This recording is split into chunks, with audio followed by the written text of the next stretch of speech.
नमस्कार, मी भाग्यश्री पाठक.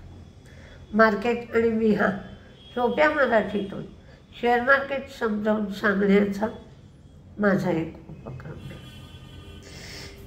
इतके दिवस अमेरिकन मार्केट गेले 5 दिवस तरी चांगलं चाललं होतं. आज अमेरिकन मार्केटमधले सुद्धा डाव, नॅसडॅक, S&P सगळं मंदीत आलं आहे. म्हणजे 5 दिवसाची तेजी जी होती त्याला ब्रेक लागला आहे. त्याला कारण काय झालं तर बॉन्ड यील्ड 10 वर्षाचं 4.43 वर आलं आहे, पण 2 वर्षांचं बॉन्ड यील्ड 4.34 वर आलं आहे. म्हणजे दोन्हीमध्ये जो फरक राहायला हवा होता तो फरक नाही आहे. तर लोक मग 10 वर्षासाठी पैसे गुंतवतील कशाला हा प्रश्न आहे. 2 वर्षांसाठी गुंतवतील आणि रिपीट करूनही अधिक पैसे मिळवता येतील. त्यांना त्यांच्याकडे महागाई वाढेल असं वाटतं. त्यामुळे 25 बेस पॉईंट रेट कट होण्याची शक्यता अमेरिकेमध्ये कमी झाली. आपल्याकडे सुद्धा इन्फ्लेशन काल वाढलं आहे. मी कालच्या संध्याकाळच्या व्हिडिओमध्ये सांगितलं आहे कोअर इन्फ्लेशन सुद्धा वाढलं आहे. ट्रम्पनी एलॉन मस्क आणि रामास्वामी यांना त्यांच्या मंत्रिमंडळात घेणार असं जाहीर केलं आहे. आता काल जे रिझल्ट लागले मी व्हिडिओ दिल्यानंतर ते आज आपण पाहूया. पण क्रूडच फक्त खाली आलंय 71.89ला. बॉन्ड यील्ड 4.43 तर डॉलर इंडेक्स 106 झाला आहे. आणि याच्यामुळे निर्यातीवर परिणाम होत असतो. तर अमेरिकेतून होणारी निर्यात कमी होईल. फॉरेन इन्व्हेस्टर्सची विक्रीच आहे 3024 कोटींची, तर डोमेस्टिक इन्व्हेस्टर्सची खरेदी आहे 1854 कोटींची. पण PCR पुट कॉल रेशो हा ओव्हरसोल्ड स्थितीला आलेला आहे. सुरुवातीला मार्केट पडण्याची शक्यता अधिक आहे, पण दुपारच्या सेशनमध्ये कदाचित थोडं मार्केट सुधारूही शकतं. सुलाचा रिझल्ट खराब आला आहे. पूर्णपणे निराशा झाली आहे. प्रॉफिट, रेव्हेन्यू, मार्जिन सगळं कमी झालं आहे. GSFC गुजरात स्टेट त्यांचं प्रॉफिट कमी, रेव्हेन्यू कमी, पण मार्जिन मात्र वाढलं आहे. रेपको होमचंही प्रॉफिट वाढलं आहे. NII वाढलं आहे. PTC इंडियाचा रिझल्ट चांगला आला आहे. प्रॉफिट, रेव्हेन्यू, मार्जिन सगळ्याच गोष्टी वाढल्या आहेत. सुवेन फार्माचा प्रॉफिट, रेव्हेन्यू वाढला आहे, मार्जिन कमी झालं आहे. जय बालाजी प्रॉफिट कमी, रेव्हेन्यू वाढला आहे, मार्जिन वाढलं आहे. आणि एका शेअरचं 5 शेअरमध्ये स्प्लिट करणार आहे. बॉम्बे स्टॉक एक्सचेंज म्हणजे BSE यांचा रिझल्ट मात्र सुंदर आला आहे. प्रॉफिट, रेव्हेन्यू, मार्जिन सगळ्याच गोष्टी वाढल्या आहेत.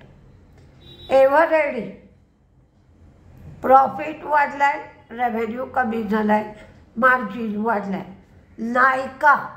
नायकाचा रिझल्ट चांगला आला आहे, सगळ्याच गोष्टी वाढल्या आहेत. वरुण ब्रिव्हरेजेस मात्र 3 ॲक्विजिशन करणार आहे. SBC ब्रिव्हरेजेस टांझानिया मध्ये 100% स्टेक घेणार, SBC घानामध्ये 100% स्टेक घेणार आणि ल्युनार मेक टेक्नॉलॉजीमध्ये 39.93% स्टेक घेणार आहे.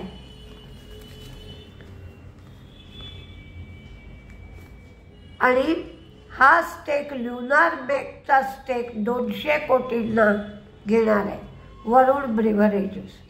अशोका बिल्डकॉन यांचा रिझल्ट चांगला आला आहे, प्रॉफिट रेव्हेन्यू मार्जिन वाढलं आहे. EMSचाही रिझल्ट चांगला आला आहे, प्रॉफिट रेव्हेन्यू मार्जिन वाढलं आहे. टाटा केमिकल्स हे 655 कोटींची गुंतवणूक करणार आहेत. TCEL बेकिंग सोडा प्लांट किंवा सोडियम बायकार्बोनेटचा प्लांट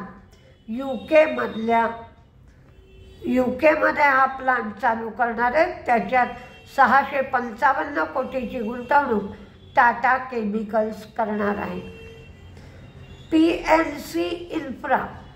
PNC इन्फ्राचं प्रॉफिट कमी झालं आहे, रेव्हेन्यू कमी झालं आहे, मार्जिन 25%. फिनोलेक्स केबल प्रॉफिट 118 कोटी तर रेव्हेन्यू 1312 कोटी एवढा रेव्हेन्यू झाला. आता तेजीमध्ये मंदीमध्ये कुठले शेअर राहतील हे मी देते. त्याच्या आधी PNB हाऊसिंगची एक न्यूज आहे. PNB हाऊसिंगमध्ये क्वालिटी इन्व्हेस्टमेंट 9.43% स्टेक विकणार आहे आणि हा स्टेक 943 रुपये पर शेअर प्रमाणे विकला जाणार आहे. 2.45 कोटी शेअर्स विकले जातील आणि 4.25% डिस्काउंटवर हा ट्रेड होऊ शकतो. त्याचबरोबर NTPCचा जो IPO येणार आहे तो 19 नोव्हेंबर ते 22 नोव्हेंबर या कालावधीत येईल. 10,000 कोटीचा हा IPO आहे आणि त्याचा प्राइस बँड 102 ते 108 एवढा असेल. रोजच्या सवयीप्रमाणे तेजी मंदीमध्ये कुठले शेअर राहतील ते देतील. तेजीमध्ये EMS, Bombay stock exchange, Bosch, Varun beverages, KNR construction, Infosys, GSFC, Nykaa, med plus, LIC.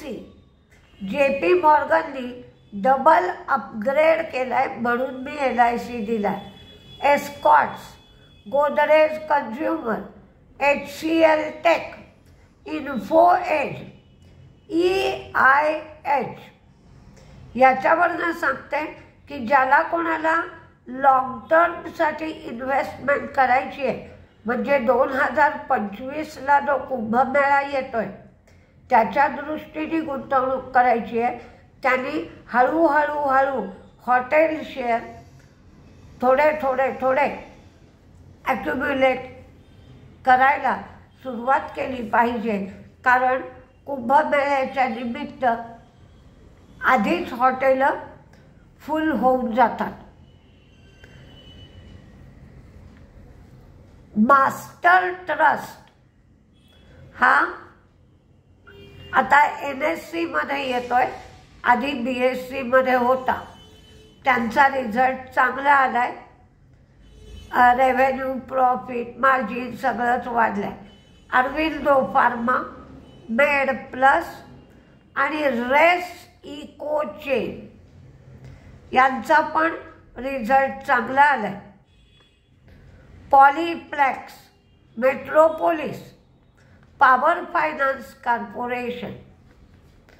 तर मंदीमध्ये Samvardhana Motherson, Asian paint, ABFRL, Apollo tyre, Atul, PNB housing, Balkrishna industry, rounding top pattern आहे, NTPC, चोला इन्व्हर्टेड फ्लॅग आहे, Chola investment, federal bank, hero moto, IndiGo, Sula, DCX आणि IGL. पण market oversold झोनवर आहे. घाबरून विकून टाकू नका. कधी मार्केट बदलेल ते सांगता येत नाही. आणि समजा विकलं तर ती प्राईस लक्षात ठेवा आणि त्याच्यापेक्षा कमी प्राईसला 50-60 रुपये खाली तोच शेअर घेऊन तुमच्या पोर्टफोलिओमध्ये तुम्हाला ॲड करता येईल. तरी पण काय मार्केटचं नाटक रंगत आहे ते आपल्याला 9:15 वाजता समजेल. सुरुवातीला तर मार्केट 300 पॉईंटच्या आसपास मंदीत उघडेल, पण त्यानंतर मार्केट सावरेल असा एक अंदाज आहे. ओव्हरसोल्ड झोनमध्ये आहे. तर बघूया काय काय होत आहे. नमस्ते.